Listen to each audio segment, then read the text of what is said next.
Good evening. Welcome to this event in the week of Contemplation by Design. My name is Dr. Tia Rich, for those who I haven't already had the pleasure of spending time with during the prior days of the 2018 summit. I'm happy to meet you this evening. As you know, we collaborate with various departments on campus in order to bring you insight and wisdom about the role of contemplative practices in helping us to live lives of meaning and purpose and ethical grounding. We are very honored tonight to be able to spend time with Professor Ron Tyler, a professor in the Stanford Law School. He is also the director of the Criminal Defense Clinic here at Stanford, and he will be sharing insights from his own contemplative practice that has endured several decades of really being on the front lines of criminal justice. We'd like to welcome him warmly to the podium as he's going to share his insights, and I'd like to thank him with a small gesture of gratitude so that he can pause and have a gentle cup of tea with the P.E.A.C.E acronym of pause. Thank you, Ron Tyler. Thank you. Thank you.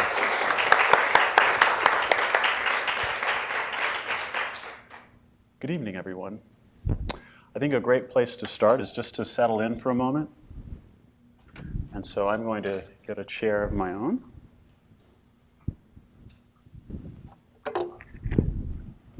And I will join you in just a moment.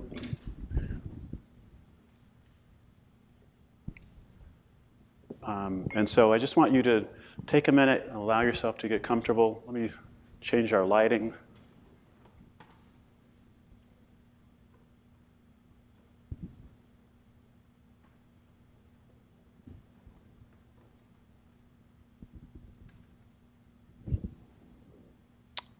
Yeah, let's do that. And we're just going to settle in for just a short time. So what I want you to do is allow yourself to get into a nice, comfortable, seated posture.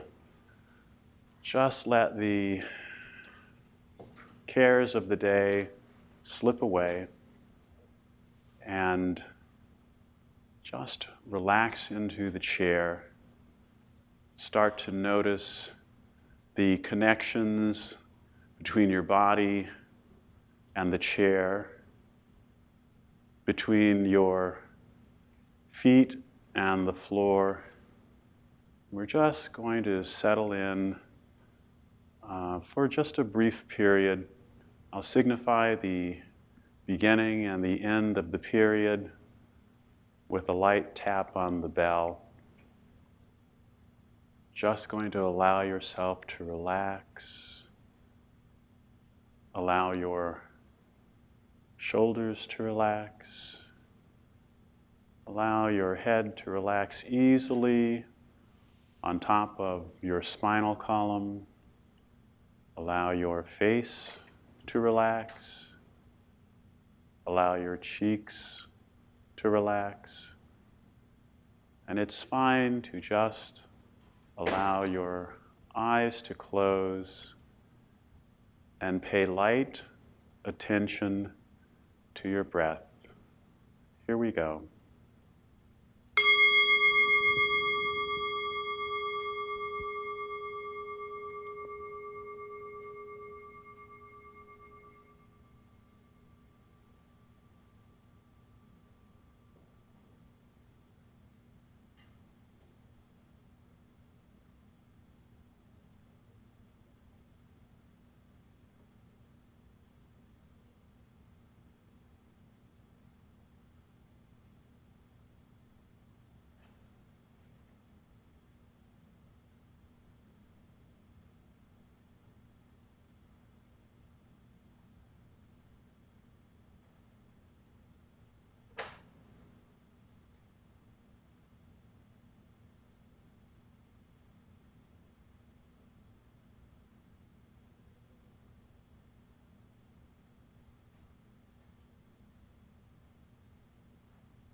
and we'll come back into the room.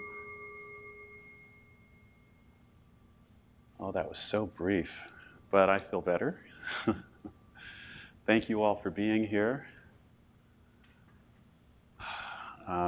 Gratitude to Karen Buchanan for her support in the presentation and for that moment when we were scrambling to make sure that the slides were working.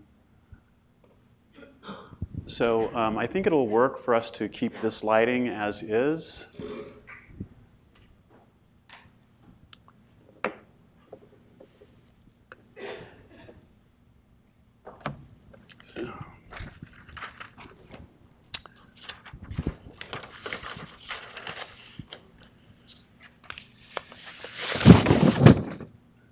So the session that we're going to have this evening is going to be a session. This is our little moment for quiet meditation that we just had. And what we're going to do now is we're going to move forward. And what we're going to do is have a session that is, as Tia said, part of Stanford's Contemplation by Design Summit.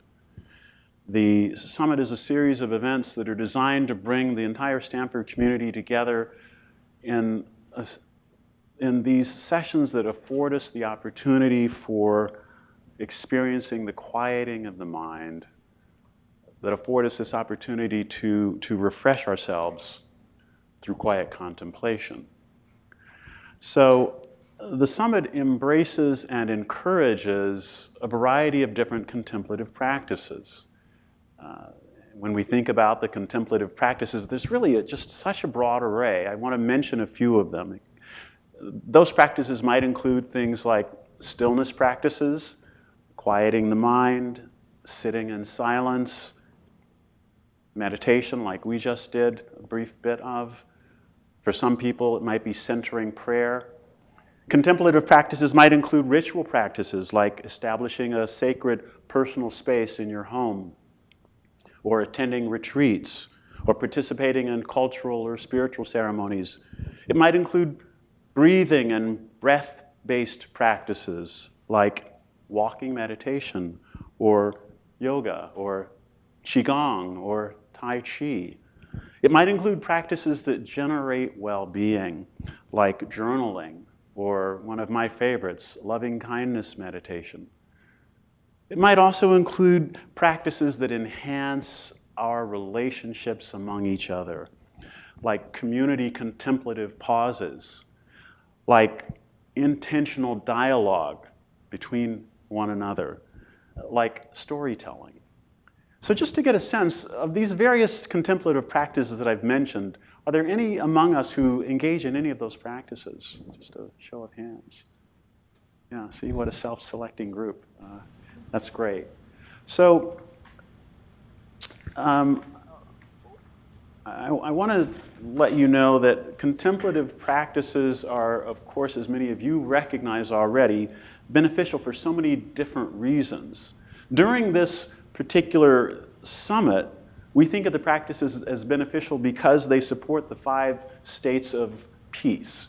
And when we say peace, we mean, first of all, the state of pause. We mean the state of exhale. We mean the state of attending, which we'll talk about in a moment, the state of connecting, and finally, the state of expressing. To be more specific about these, when we say that we're supporting the state of pause, we mean we want to be able to pause the active, ruminating mind. When we talk about exhale, we want to be able to just exhale in order to relax the body, right? We want to attend mindfully in order to reawaken the sensory awareness and presence. We want to connect with nature and with oneself and with others. And we want to express ourselves wholeheartedly and authentically. So these are the 5 states of peace that we think of as part of the Contemplation by Design series. Those 5 states of peace actually are meant to support and deepen and sustain the 5 traits of peace. These traits of peace, prosociality, equanimity, altruism, compassion, and ethics, right? Prosociality, the idea that we want to behave in a way that will benefit others or society as a whole. Equanimity, of being calm and even-tempered, especially during difficult times. Altruism, to act to promote oneself, altruism, to act in a way that promotes someone else's welfare, even if it's at the cost to ourselves. And compassion, recognizing that we have a concern for the suffering of others and we act on that concern. We act on that concern because we have a willingness to relieve the suffering. And then finally, ethics, that we observe certain moral principles that will guide our behavior. So these traits of peace, by the way, I would say are often highly present among those who are in helping professions. I think about emergency medical technicians. I think about paramedics. I think about some doctors. I think about therapists. I think about some lawyers, even. Some lawyers are like, what do you mean a helping profession? Yes, we are in a helping profession. So as we move forward through this evening, really this whole core peace framework is what we're going to be relying on, these states of peace and the traits of peace. Now, I show you this jarring image here because really the evening session is going to explore for us together, let me just set that down, it's going to explore how these peace states and these peace traits will provide vital support to those of us who are working in and are in some way enmeshed in the criminal justice system. When I think about the criminal justice system, I guess I want to give you a working definition. And this working definition for me, I don't know if you can see that on the slide, but it's a system of laws and processes that are purportedly designed to fairly assess criminal responsibility or lack thereof, and to determine an appropriate resolution. But what we know is that the justice system is actually fraught with unpeaceful states that bring about unpeaceful traits in everyone who's involved in the system. That's what we know. And so I guess I need to tell you that for me, to spend a little bit of time talking about why I would find myself in this position right now, my own work has been a personal calling to service within that so-called criminal justice system. For 22 years, I was a public defender. For the last 6 years, I've been the director of the Criminal Defense Clinic. So for almost 30 years, I have been at war with the government, at war with what people call the carceral state.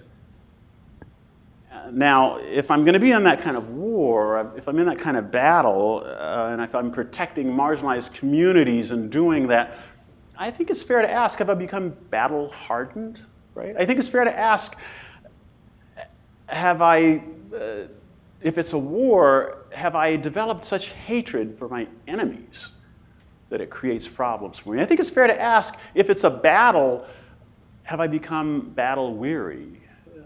Do I have combat fatigue? Do I have compassion fatigue? Am I burned out? And if not, why not? And so the answer to the if not, why not is really, again, the reason why I'm standing here. The why not is because of the role that contemplative practices have played in my own life. And so just to spend a little bit of time on that before I engage all of you in some questions about how contemplative practices might work within the arena of criminal justice, let me tell you about some of my own work. First of all, my work in the personal arena, I would say, has been some things that might be obvious. First of all, when I think about why I've been able to maintain the kind of vigor and excitement and compassion about the work, it is certainly about being sure that I take care of myself, exercise, eating right, all of that sort of thing. Those are self-care. That's a notion about self-care. But I think also in the personal arena, of course, it means some of the contemplative practices that we already talked about. For me, that means yoga. For me, that means meditation. For me, that means one of my favorites, which is really focusing on gratitude as such a powerful source of support for contemplative practices. So that's the personal arena. But I also want to share with you that for me, contemplative practices matter in the partnership arena as well. And when I think about the partnership arena, I think about that in terms of support for reflection and growth through authentic connection with my life partner, authentic connection with close friends, authentic connection with trusted mentors, including therapists, right? Sometimes law students are so surprised. They're like, wow, wait, really? You can talk about therapy? That's okay. It's like, it's more than okay. I wish that everyone, I wish that that was like a birthright, that you would have the right to a trusted mentor, including somebody who was trained to be a trusted mentor without personal involvement or attachment to our issues.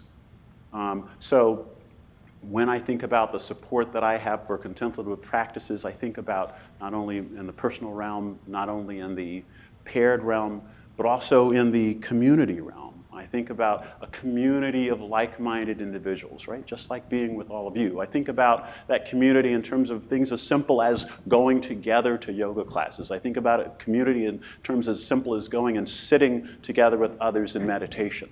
I think about community in terms of connections that I've been able to make with the people that I fight for, the clients that I serve, and their families. It's actually been a remarkable source of support, the overflowing gratitude that has come to me through my clients and their families. So the personal realm, the paired realm, the community realm, but also, I would say, one thing that has definitely helped me, and especially over the course of the last decade or so, it's been in the leadership realm. That is, it's been in the ways in which I have chosen to become a leader in teaching mindfulness to others. And when I think about how I've done that, certainly I have done it in my clinic. The Criminal Defense Clinic has at its core a 6 to 8 week self-care workshop that is integrated throughout the clinic. And that self-care workshop actually relies upon what we were talking about earlier, these states of peace. We certainly have opportunities for pausing. It's always a wonderful, delightful experience as students come into my clinic and begin to realize that they're going to have the moment on a regular basis to actually take a break and just sit in stillness. So we have those opportunities for pause. We have opportunities for, we have the opportunities for equanimity. And in a criminal defense clinic, there are so many, we talk about difficult times and stressful situations. And so to have the opportunity to seek to model for my students how to be calm and peaceful during those stressful times and how to return to it when we're not, right, is a key part of my leadership role in teaching contemplative practices in the law school environment. We have opportunities in my clinic to attend to being present. We talk about mindfulness triggers. We talk about ways in which we can bring ourselves back to this moment right here, to this moment, to recognizing, yes, there's a man up there who's filming, to yes, there's someone rubbing the screen of his phone, right? So these moments right now, how do we keep ourselves right here? You know, which is a beautiful thing, the gift of even what I just did and what that does to me, to keep myself in this moment. In our clinic, we also, of course, talk about and look for opportunities for connection. Connection is at the core of what we do. When we talk about a client-centered practice, what we're talking about is how are we in service to the people who actually matter. And that's why when I talk about lawyers as being part of a helping profession, right? That's what you really, then it's no longer about are we in some lofty profession because we went to some lofty school. It's about how are we actually in service, and that's about connection. And then finally, of course, we also, in our clinic, seek opportunities for authentic, genuine expression. Last Monday, we were together in a self-care session, and in that self-care session, we had the beautiful opportunity to watch the TED Talk, a famous TED Talk by Dr. Brené Brown about the power of vulnerability. Probably some of you have seen that TED Talk. And it's such a moving talk. And then it's not just about, in our clinic, it's never just about me talking, the students listening, or us all watching something. It's like then you're invited to participate. And so to have in each of these self-care sessions, many of the most powerful moments are those moments where students share together, first in pairs, first reflecting individually, then in pairs, and then in the larger group. And to have that opportunity in a larger group to decide, am I going to be willing enough? Am I going to be willing to be vulnerable enough to share? In other aspects of the clinic, students are actually graded on participation, but not for the self-care sessions, because then it's really about what are you willing to bring on any given day. And so those are some really important ways that have strived to bring mindfulness here into the law school. But not only in the clinic, I also seek to do so with the 1L class. There's now something that some of you may know of the second orientation. So second orientation is an opportunity a few weeks into the 1L curriculum for students to come back together and to have the opportunity to learn and to discuss other aspects of what it means to be in law school, rather than simply an orientation about there's torts and there's contracts and there's common law and so on. It's like that's all true and it all matters, but also what matters is what I talk about in second orientation is what is law school doing to you and what can you do about it? What is the design of, unfortunately, the academy? What is that doing to you individually and collectively? And how can you respond in a way, first of all, how can we as your faculty acknowledge it? And secondly, how can we all together respond in a way that takes care of you? And so that's another way that I've sought to be a leader in mindfulness in the law school community. I also sought to do that by teaching around the country, which can be a big lift. Because when I go out into various communities and I'm talking with public defenders, I can tell you public defenders are, I mean, when you talk about battle hardened, I mean, I know what that's like. And so there's a lot of cynicism and there's a lot of doubt. And so to reach through that, which really helps, of course, by being able to say, I'm one of your own and I'm here to help. So these are ways in which I've sought to serve as a leader in the mindfulness community around the country as well. So I just wanted to share some of that, but really what I've been excited to do beyond that is actually to give you an opportunity. And that's what this slide is about. This is you. Imagine that's you. You're seated, you're calm, you're peaceful.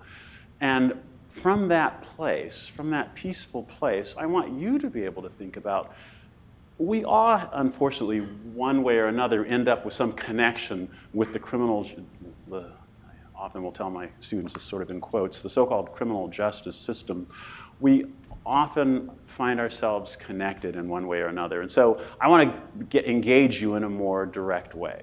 So I'm going to give you some scenarios. And I'm going to see what I can do about dividing us up in a way that will give us the opportunity to consider these. And once we present the scenario, what I'm going to want you to do is think about, given these states of peace, and given these traits of peace, what can I do with these scenarios? You know, what are the traits that I would want to bring to the scenario that would actually help support compassion in the criminal justice system? And what are the states that would support me in those traits, right? And, you know, I'll remind you about the states and the traits, and, you know, I'll even come back to these slides as necessary. It's not a pop quiz. And, you know, I'll show you the traits of peace, so we'll come back to that, and I'll show you the states of peace, we'll come back to that. But let me do this.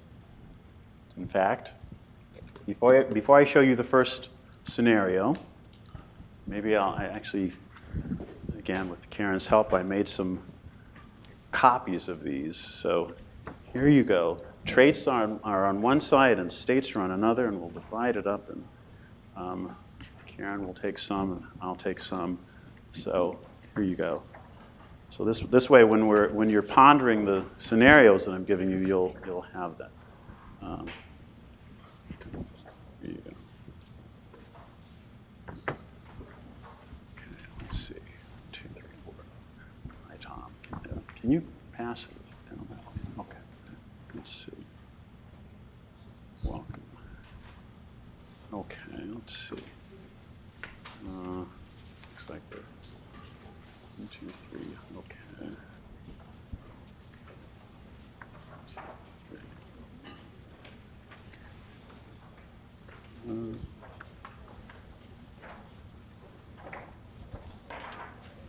Okay, I think, is that, how are we doing? Okay, okay. All right, okay. Now, that was the easy part.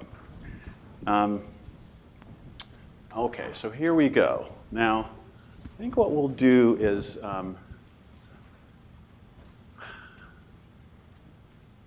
so we'll have, to figure out how to divide this up. All right, I'll show you the scenario, then we'll figure out how to divide it. So this first scenario, what a harsh title, huh? Visiting time at the zoo. That's what this is called. And as the slide says, imagine that you are a guard at a jail, and it's your job. It's your job. And you're walking from the parking lot to the jail. It's a Friday. It's one of those days that your friends call visiting time at the zoo. You hate that phrase. You don't use that phrase. You've never told them that you hate it.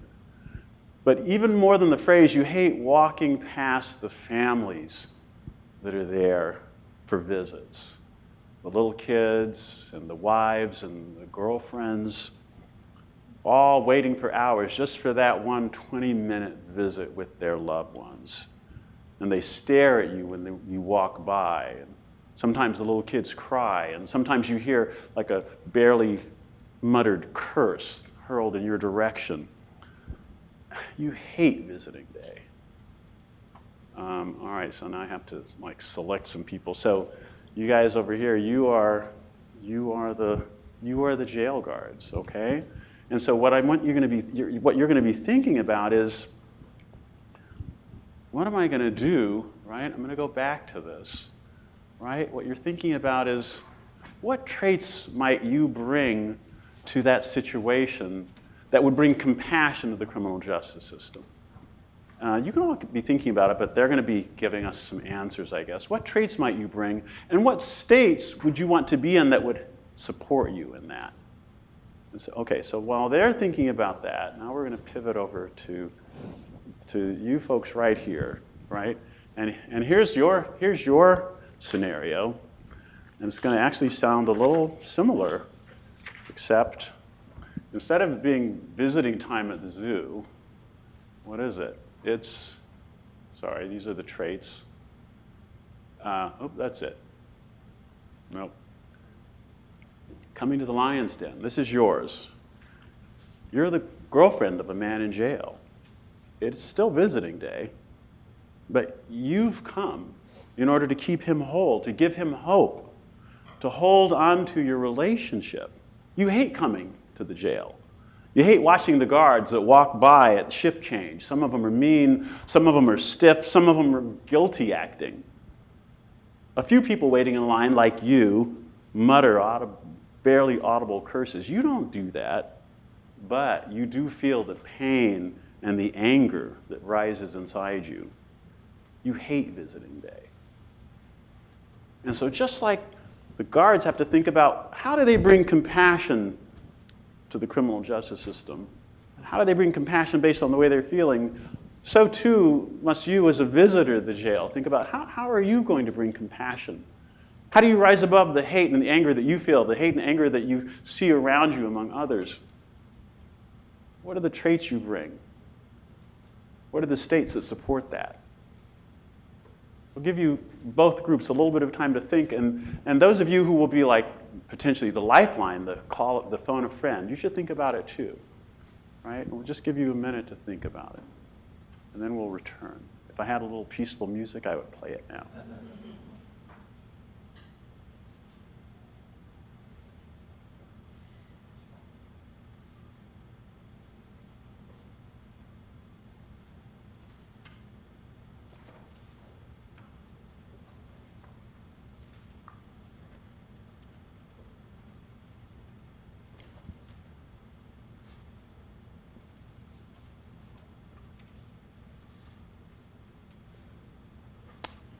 We're going to go back to the guards.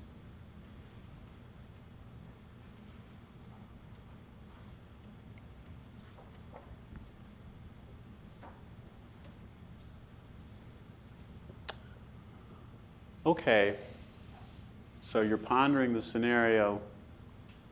Let's go to, here we are. Oops. I want to get you your definition. All right. So we'll start with you, those who've been asked to be the jail guards. I'm asking you, given the traits that we talk about, prosociality, behaving in a way that benefits others, equanimity, being calm and even-tempered, even in difficult situations, altruism, acting to promote the welfare of others, even at the cost to ourselves, and compassion, right? Concern for the suffering of others and a willingness to actually address that, plus ethics, observing moral principles. If we think about those traits, and if we think about the states of peace, the pause and the exhale, these other states that might support the traits, what traits might you bring to the situation that we've just described? And to help you, so you don't have to speak too loudly, we have a mic for you. So I'll hand you the mic. So this is specifically in regards to the states of traits of P.E.A.C.E? Yes. Okay. Well, the first thing I thought of was equanimity, because as a guard walking by the families, you have to take a deep breath, pause, and reframe the situation. You have to kind of take yourself out in terms of not taking what you may feel is the negative energy personally. That's just me as a start. Okay, thank you. And thank you for being the first one, actually. Thank you very much.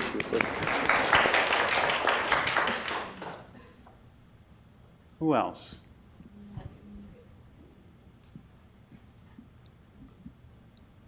Hi. Hi, I'm Michelle. I work with Ron, with Professor Tyler. Can you hear me okay? Yeah, speak up a little bit. So rather than frame it in those exact words, I want to describe something that happened today at the jail with a jail guard that I spoke with. I observed him. A woman was coming to see her son and did not speak any English. Her language is Spanish. And so the guard could have just sent her off because her son wasn't there yet. He had not been processed, so he could not be visited, and she could not sign up there for a visit. But what he did was he called over a young lady who was cleaning the floors, who spoke Spanish, and asked her to translate, and helped that woman and gave her an information sheet and told her how, in a kind voice. And I thought, from his big exterior with the vest and all the badges, and he just stepped right out of that space and met her where she needed to be met and was helpful. And I know that was helpful to him because he visibly relaxed while he was doing it. And I don't know, I guess this is compassion, right? He showed compassion. Just took him the same amount of time it would have taken him to gruffly send her off, but instead he helped. So I actually complimented him after he did that. Thank you. Thank you. And the other thing I would note about that is the impact that it sounds like it had on you. Because maybe as you saw this gentleman that you've described as being gruff and he's big and, I'm sure he was in uniform and all that, you may have had a certain notion about how you thought he was going to behave in the circumstance. And then he changed that notion. So thank you. Anyone else among the guards before we go to the other side? I immediately thought of Pull the mic up a little. I immediately thought of those kids who were in line and were really impatient. I've never been in that situation where I've seen guards, never been in line on visiting day. But it seems to me that anything, if I were a guard, anything I could do to acknowledge the kids, to give them water, to just help them pass the time, because it's just interminable when you're little. Yeah, thank you. Yeah, the idea of acknowledging the children as you walk past. It's actually remarkable that you say that, because when we were talking about these scenarios before we arrived, my colleague Suzanne Luban and I, this is one of the things we talked about, is what if the guards actually simply stopped for a moment and actually knelt down and talked to the children? What if one day they brought toys for the kids? Is that against the rules? Are they going to be fired for doing that? I doubt it. And yet people get so stuck in whatever the straitjacket expectation is that they can't do that. So I think that's beautiful. And I do. I mean, as I'm saying this, I think I wish that there were people among us who actually had that as a job, because to have the gift of a supportive community would mean that somebody could walk out of here and tomorrow do just what you said. And it would change them, and it would change the people that they touched. So I'm really moved by that. Thank you. Okay, so we're going to go. Well, before we go to those people who were acting in the role of the women, what about you guys? Aren't off the hook. What about the rest of you? Do you think of other traits that you would bring if you were the guard in this situation? Thank you, Karen. Again, thank you to Karen Buchanan for her support. Personally, if I was a guard, I think my number one would be ethics. No matter how frustrated I am, I need to make sure that whatever I'm doing or reacting to is in line with my morals. And even if my job requires me to step outside my morals, I shouldn't, because that would then interfere with me being at peace with myself. So I need to be at peace with myself, and to do that, I need to have really strong ethics as a guard, because I have too much power. Yeah, absolutely. Thank you.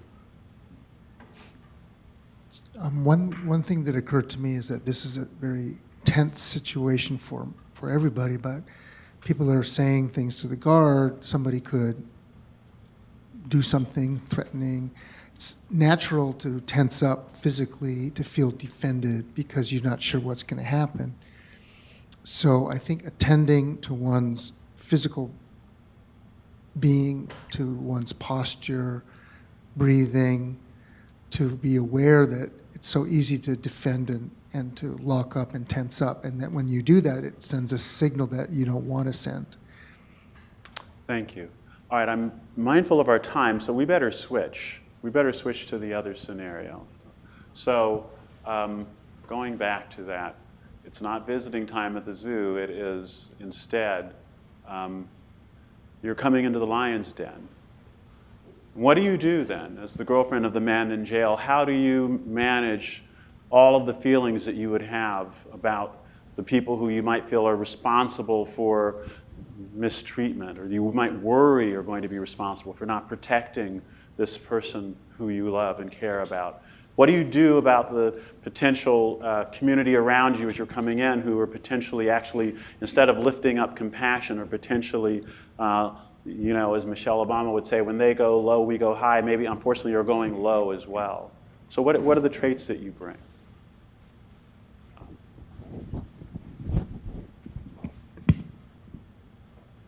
Start it off. Is this on? Yes, now it is. Got it. To borrow from the keynote speaker, Joan Halifax's wise metaphor of a strong back and a soft front, to keep my heart open but keep my back strong, using the exhale to allow the physiology to do that. And then the phrase you put in both scenarios, that both people hate visiting day, to connect with the common humanity, that there's pain felt in everyone in the room. Mhm. That's wonderful. Thank you. Thank you. Someone else who was in the role of the visitor.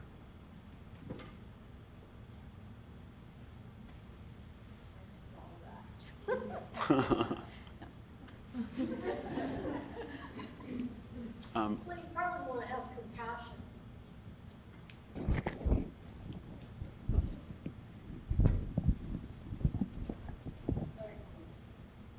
It's late, sorry. I just looking at the traits here, I assume you'd want to have compassion because you have concern for suffering of your loved one.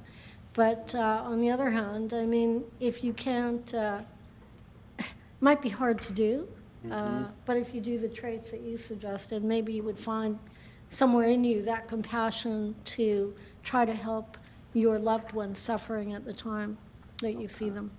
Thank you. Well, I was thinking about both parties are probably feeling. You can wait for the mic, Karen. I was thinking that both parties are probably feeling unsafe in different ways. The guards are trying to make sure there's physical safety, and the women are probably concerned about physical safety, but also emotional safety. What are the people they're visiting going to say? How are their kids going to react to being in the jail or seeing everything? Keep the mic up. So how to attend to your own fear while you're trying to use these other traits of peace is I guess, a self-compassion trait also. Yeah. Thank you. Thank you.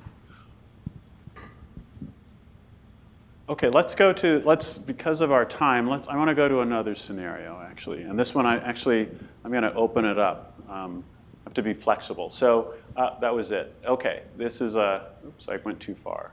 Sorry. It's raining defendants. You're a judge. You're assigned to this low-level criminal court. Every day you see scores of people coming in and coming out, right? They're mostly poor. They're mostly what people call minorities, even though we're in a minority state. Some are dirty and homeless. Some are probably even high in court, right? Some keep coming back over and over again, always with some kind of new case, some kind of new excuse.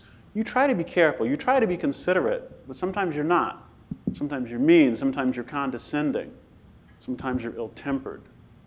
There's so many people, there's so much disarray. You just are trying to get through your calendar. You're just trying to get through the day. How do you as a judge bring compassion to that situation?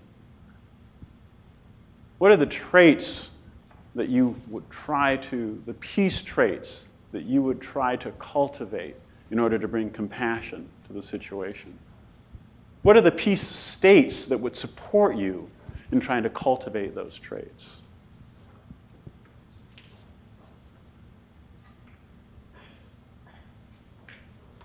I know, now you don't get quite as much time to reflect. Here you go. Remember to hold the mic up like this. Okay, this is very short. Just have gratitude to have a job. So I like the gratitude. You're saying if the judge remembers to have gratitude for, I guess I don't need that. If the judge remembers to have gratitude to have the job, then that might help to reduce some of the frustration. Okay. Other answers about how a judge might bring, I mean, this is a live issue, right? I mean, every one of these scenarios is a live issue. And I've spent time in mindfulness training with judges, and they care about trying to address these issues. So what else do you think a judge could do in order to address this? Yeah, here comes the microphone. Hold it like this, just like you're. Okay. The one I was thinking of under traits is prosociality, because I think sometimes when I am relating to someone, I'm thinking in terms of what I think they need, but sometimes that's very different from what they actually need. And I think the more I can try to consider deeply what the other person is genuinely needing, I can be most helpful. And less condescending too, I think. Okay. Thank you. Thank you. All right, let me flip it, right? Because I flipped the other one, I'm going to flip this one too, right? So what's the flip?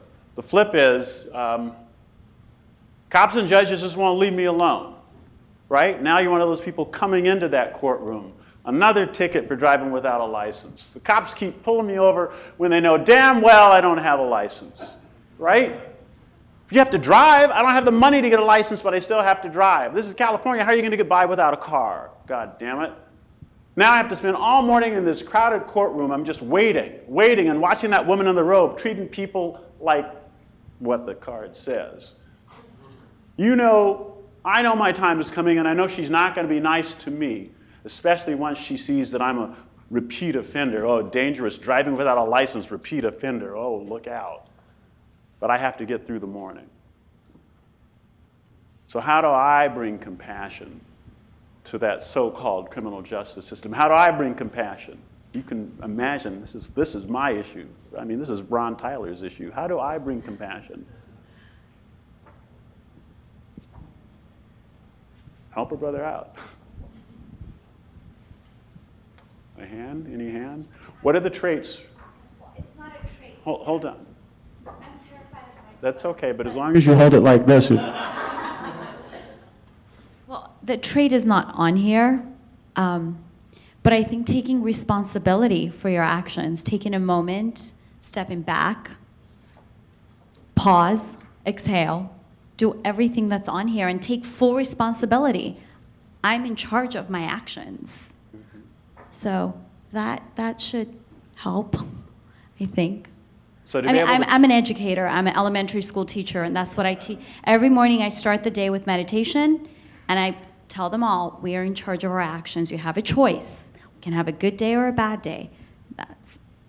To me, that's a very similar scenario. Okay, all right. Thank you. That's pausing. Anyone? Over here, I see. Here you go. Let's see.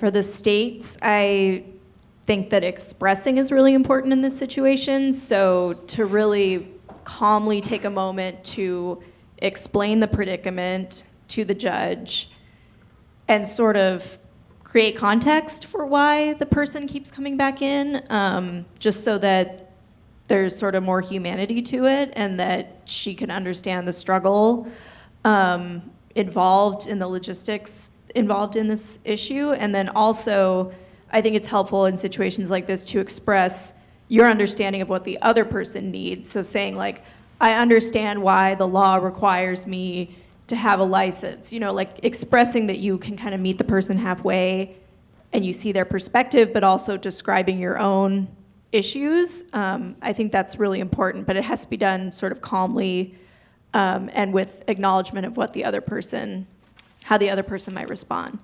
So I appreciate that because I can tell you that in the Palo Alto courthouse, within the last, sometime I think a year ago, I can remember a specific conversation with the judge who clearly had the benefit of that kind of expression, who said, I see the fact that it's not going to do any good to simply impose another sentence on this person. Because if I do that, that's just going to be more money on top of the money that they already owe that they can't pay. And so we have to figure out if there's another solution. And I think that by having a genuine and authentic conversation, we talked about that connection, right? The state of connection. We talk about expressing ourselves genuinely, authentically. I think that can make a big difference. Okay, since we're kind of May I just running add to what you two were highlighting, that prosociality is occurring in what you just described, and it just was a little aha shift that often we think of prosociality as being disseminated toward the person in lesser circumstance. But the prosociality you just role modeled toward the judge offered the way out of the loop that just kept getting worse. Mm-hmm. Thank you. Go ahead, sir. Just hold it up like this. Sure. I'm just going to use my common sense here, so I'm not a lawyer. But you don't have to be. Okay, Most cool. people in this room probably aren't lawyers. Let's You're hope. beautiful. So the perspective I have for the compassionate, first I have to really tune my mind to the compassionate thinking, which primarily means that I have to take out my hat of being judge, or maybe insight before I come to the courtroom, and understand the problems this person has gone through. And maybe when I'm sitting in a formal setting, I actually asked very important or relevant questions, which has actually led to that action or consequences. So I think it's a compassionate thinking by asking compassionate questions. And a judge might have to remove this, whatever the judge's hat, whatever they call, for a second and think as a human that why frequently is this occurring. It takes a little effort to go through the case just before coming to a consequence that you have to go through this because you have done 3 times of that. So that's what I feel like. It's just taking a step back, think about it, and just be a normal, not just like a body language, just like talking to a normal person. And then maybe taking that severe action if needed, or maybe a course of, something which could avoid for the next time. This will not prevent. So some kind of preventative measure. Right. Sorry for a long answer, but no, thank you. Thank you very much. All right, let's see. Let's do one more. Okay. Oh, that was it. Oops. No, I'm too fast on the draw. Okay. Who says I have to do this? This is like a Ron Tyler thing. You're a public defender, but you're also a person of color. And you've been appointed to represent a member of the Aryan Brotherhood? What? A notoriously violent white prison gang considered to be responsible for the deaths of African Americans, Latinx, and white inmates. Your new client is facing a possible 25-year prison sentence on top of the life sentence he's already doing. Your colleagues and the prosecutors all think this is ironic. What a great joke that you've been appointed to represent him. So how does the public defender, how do I, as a public defender, bring compassion to that situation? I mean, that's a tall order, right? Can't I just say no? What about that? So here comes a microphone.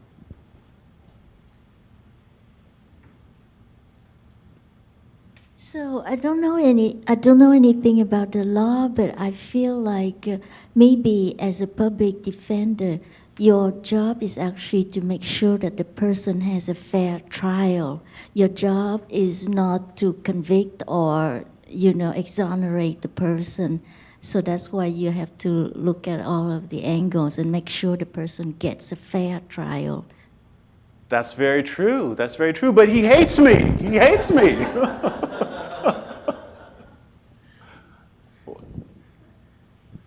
I'm still at sea. Somebody else help me out.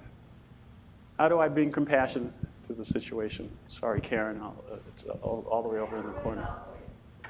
No, it's okay. We'll give you the mic anyway. If I know I look white, but I'm a minority. When I encounter racist people that I have to work with and they don't realize I'm not Caucasian, I'd like to take it as an opportunity to show them, hey, that these people that you hate, we can actually be nice and we can help you and look at how much I can add to you if you're just willing to let me. So I try to just take the very helpful approach of, no matter what you think of me, I'm going to show you that I don't fit the stereotype of what you're thinking. And I think here it's I can't pronounce it well, altruism. So Altruism. Mm-hmm. If I chose to be a public defendant, I had to really, really look at myself and say, this is not a moment to be subjective. It's just a learning potential for that other person. I can teach them that their views are not necessarily correct. Yeah. And that way I would stay calm. So that is where I reached, actually, was this is really about an opportunity for me to model compassion and love. And that's where I came to, and I felt so good about that. But let me show you the other scenario. Will he fight for me? This is the other side. This is my client. You're a man who learned to survive in prison. You're not a loner. Loners don't make it in prison. Every inmate knows you have to join your group. There are white cell blocks, there are black cell blocks, there are Mexican cell blocks. You stick with your own or you get stuck. That's the way it works. It's not how I was raised. It's not how I lived outside, but it's how I have to live on the inside. And now I've got big problems because I'm facing this whole big case. The feds are trying to snuff out any chance I have at parole. I like this guy who's been appointed to represent me. He seems smart. He's probably going to Stanford later. He seems like a real fighter, actually. But he's black. So how did he bring compassion to the criminal justice system? This man who I had to represent, who had his own set of notions about who I was. What do you think?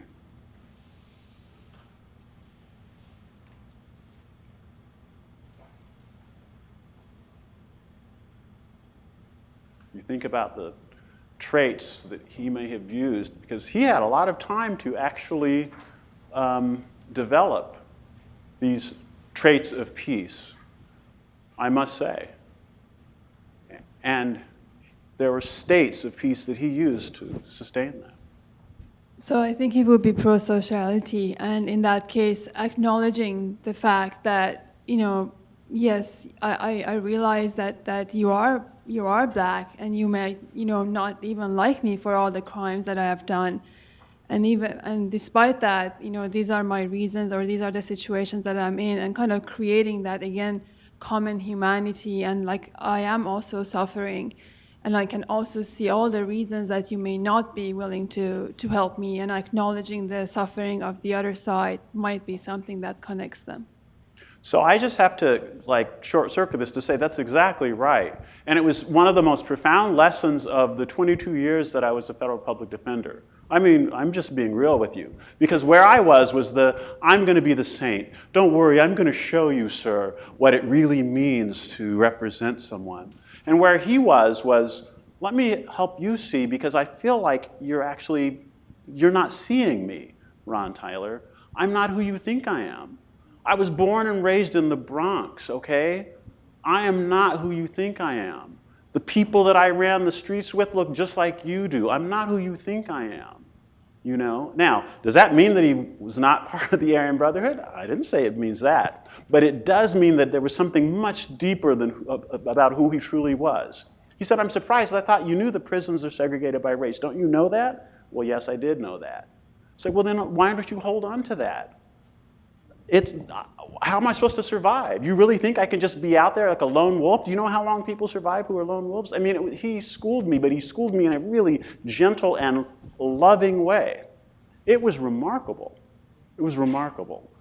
And it was because, yes, I believe that he had, over the years he was in prison, been able to actually, truly support those traits of peace, actually. And he was able to say, I see you. Do you see me? I see our commonality. He was able to say to me, I taught myself Spanish here in prison. Is that what somebody does who actually hates people who are not of their race? No. So it was really profound. And we're going to have to wrap up as much as I would like to continue. The other comment I wanted to make is, I've been in situations where the other party, it's really hard to have compassion or even connectedness. And that party can kind of switch it to self-compassion and realizing, yes, I am angry. Yes, it is hard for me to like the other person. But that doesn't mean that I can still do the right thing. I still can stick to my ethics. I can still... altruism is important for me and compassion is important for me. So even though I may not like the person, but there are certain values that I can stick to and still do the right thing, even though I don't feel that way. And this goes back to what you were saying, right? Exactly. So that's about we talked about the state of, the trait of expressing your moral principles, right? So I'm sorry to say that it's a few minutes after the hour, and so we're going to have to close. But what I wanted to close with is, first of all, my profound gratitude, my honest gratitude for you to, at the end of a day where there were so many other things that had to have been going on, for you to choose to come here together to support each other, to choose to support me in our shared desire to actually live better lives, to live connected lives, to speak openly about loving each other. And I told you that that one of my favorite contemplative practices is loving kindness meditation. Some of you may know of it, also known as metta meditation. And it's profoundly powerful because I would describe it as inviting us to recognize that no one is outside the circle. No one, actually. Right? Think about that tomorrow when the election results are coming in. No one is actually outside the circle. And so when I say to you, may you be well, may you be happy, may you be peaceful, and may you be loved. Our goal is to feel that not just for ourselves, not just for those we love, not just for those that we might come into contact with on a day-to-day basis, but for those who we're defining as our enemies. Can we actually remove that label and recognize their suffering and hope for love for them as well? Thank you all.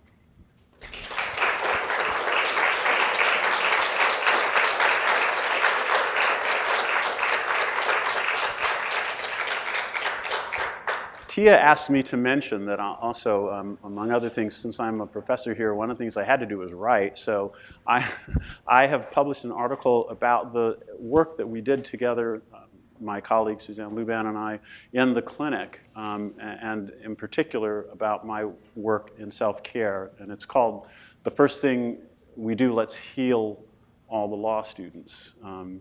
And so should you ever have the opportunity, you might enjoy reading it. So there you go. Thank you.